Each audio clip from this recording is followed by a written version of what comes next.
नमस्कार, आपके अपने दिल से रोहित चैनल में मैं रोहित शर्मा आप सबका दिल से स्वागत करता हूं। दोस्तों, जिस तरह से 9वीं लोकसभा चुनाव में सीकर में दो दिग्गज जाट नेताओं के बीच हमें रोचक मुकाबला देखने को मिला था। जी हां, संयुक्त मोर्चा प्रत्याशी के तौर पर चौधरी देवीलाल, जो उस समय हरियाणा के मुख्यमंत्री थे, और कांग्रेस पार्टी के बलराम जाखड़, जो उस समय लोकसभा के अध्यक्ष थे, उन्होंने चुनाव लड़ा था। सबसे मज़े वाली बात यह है कि दोनों आपस में रिश्तेदार थे। चौधरी देवीलाल के बलराम जाखड़ जीजा लगते थे, लेकिन जब चुनावों के नतीजे आए उस समय साले ने जीजा को पटकनी दे दी। चौधरी देवीलाल करीब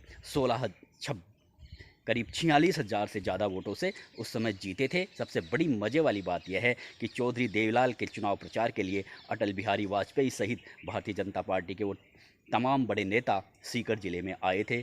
जो वाजपेयी ने उस समय 2 जनसभाएं की थी, तो उधर से बलराम जाखड़ के चुनाव प्रचार के लिए कांग्रेस पार्टी के कई बड़े नेताओं ने चुनाव प्रचार किया था। पूरे देश भर की निगाहें उस समय इस सीट पर टिकी हुई थी। ये सीट हॉट सीट नहीं, बल्कि उस समय सुपर हॉट सीट मानी गई थी। ठीक उसी तरह का रोचक मुकाबला इस बार सीकर जिले की लक्ष्मणगढ़ विधानसभा सीट पर हमें देखने को मिलेगा। इस बार फिर से लक्ष्मणगढ़ विधानसभा सीट पर दो दिग्गज जाट नेताओं के बीच मुकाबला होने जा रहा है। भारतीय जनता पार्टी की ओर से सुभाष महरिया, जो पूर्व में अटल बिहारी वाजपेयी सरकार में मंत्री रह चुके हैं, सीकर लोकसभा क्षेत्र से 3 बार सांसद रह चुके हैं, भाजपा ने उन्हें चुनाव मैदान में उतारा है। तो कांग्रेस पार्टी की ओर से हालांकि अभी लिस्ट जारी नहीं हुई है, लेकिन लगातार लक्ष्मणगढ़ विधानसभा सीट से नियमित रूप से 3 बार विधायक रहे, वर्तमान में विधायक है गोविंद सिंह डोटासरा, जो राजस्थान कांग्रेस के अध्यक्ष हैं, उनका चुनाव मैदान में उतरना करीब करीब तय है। यानी दो दिग्गज जाट नेताओं के बीच फिर से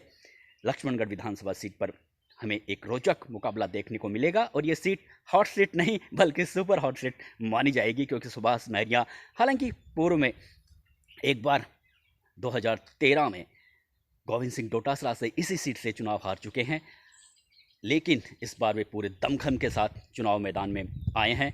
हालांकि सुभाष महरिया सीकर ज़िले के और आसपास के ज़िले के काफ़ी नामी नेता हैं। अगर कोई आदमी 3 बार सीकर जैसे जाट बहुल इलाके से अगर कोई सांसद रह जाता है, तो निश्चित रूप से उसकी लोकप्रियता और पॉपुलैरिटी बराबर रहती है।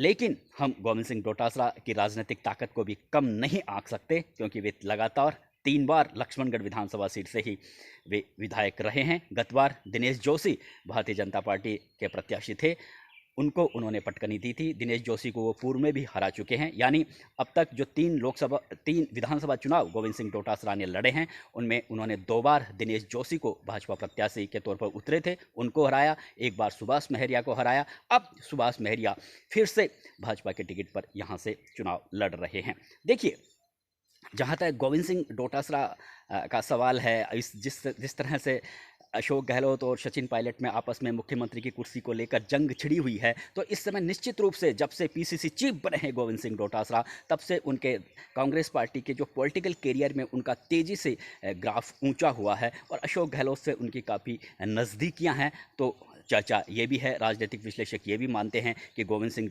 डोटासरा को एक तरीके से जाट नेता के रूप में हो सकता है, अगर गहलोत और पायलट के बीच में आपस में अगर सुलह नहीं होती है और अगर कांग्रेस पार्टी को बहुमत मिलता है, तो गोविंद सिंह डोटासरा के सीएम बनने के प्रबल चांस है। और हो सकता है चुनाव प्रचार के दौरान कुछ इसी तरह के दावे कांग्रेस पार्टी के समर्थक प्रदेश की लक्ष्मणगढ़ की जनता से वोट हासिल करने के लिए करें कि आप गोविंद सिंह डोटासरा को वोट दीजिए, ये आगामी सीएम हैं। और देखिए, हालांकि गोविंद सिंह डोटासरा काफ़ी विवादित रहे हैं पिछले 3 साल में, चाहे वो जिस तरह से शिक्षकों का एक प्रतिनिधिमंडल उनके आवास पर आया था और उन्होंने नाथी का बाड़ा जो शब्द यूज किया था, उसके बाद में नाथी का बाड़ा शब्द को भारतीय जनता पार्टी के नेताओं ने काफ़ी तंज कसा था, और बार बार भरी सभाओं के अंदर राजेंद्र सिंह राठौड़ तो नाथी का बाड़ा शब्द का पेंडा ही नहीं छोड़ रहे थे।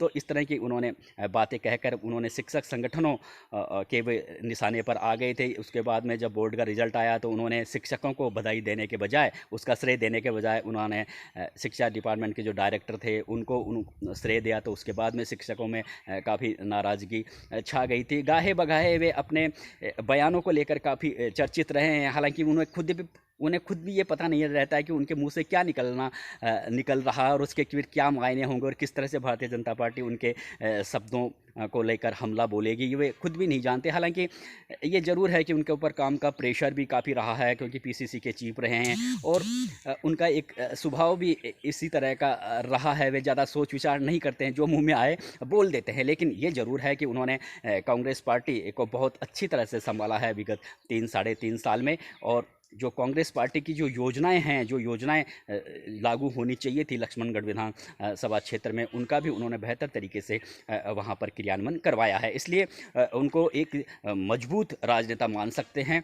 लक्ष्मणगढ़ विधानसभा सीट पर उनकी मजबूत स्थिति बताई जा सकती है। लेकिन सुभाष महरिया भी कम ताकतवर नहीं है। आप सबको पता है कि 3 बार वे लोकसभा से सांसद रह चुके हैं और पूरे हर तरह से उनके पास में टीम है और वे यैन कैन प्रकरण हर तरह से जोर आजमाइश करके अपना जो उन्होंने पिछली हार उनसे हुई थी गोविंद सिंह डोटासरा से, उसका मुकाबला लेने के लिए पूरी तरह से वे तैयार हैं। और जहां तक लक्ष्मणगढ़ विधानसभा सीट के लिए सुभाष महरिया के लिए भारतीय जनता पार्टी के जो कार्यकर्ता नेता हैं, उन्हें विश्वास में लेना उनके लिए सबसे ज़्यादा चुनौती रह सकता है। क्योंकि आपको सबको पता है कि 2014 में सुभाष महरिया ने भारतीय जनता पार्टी को छोड़कर उन्होंने कांग्रेस पार्टी का दामन थाम लिया था और 7 साल बाद वे अभी कुछ महीने पहले वापस भारतीय जनता पार्टी में आए हैं। तो ये उनके लिए एक सबसे बड़ी चुनौती है कि वो किस तरह से जो लक्ष्मणगढ़ के जो भारतीय जनता पार्टी के जो कार्यकर्ता हैं, नेता हैं, चाहे वो दिनेश जोशी हो चाहे और कोई नेता हो, उन्होंने वे किस तरह से विश्वास में लेकर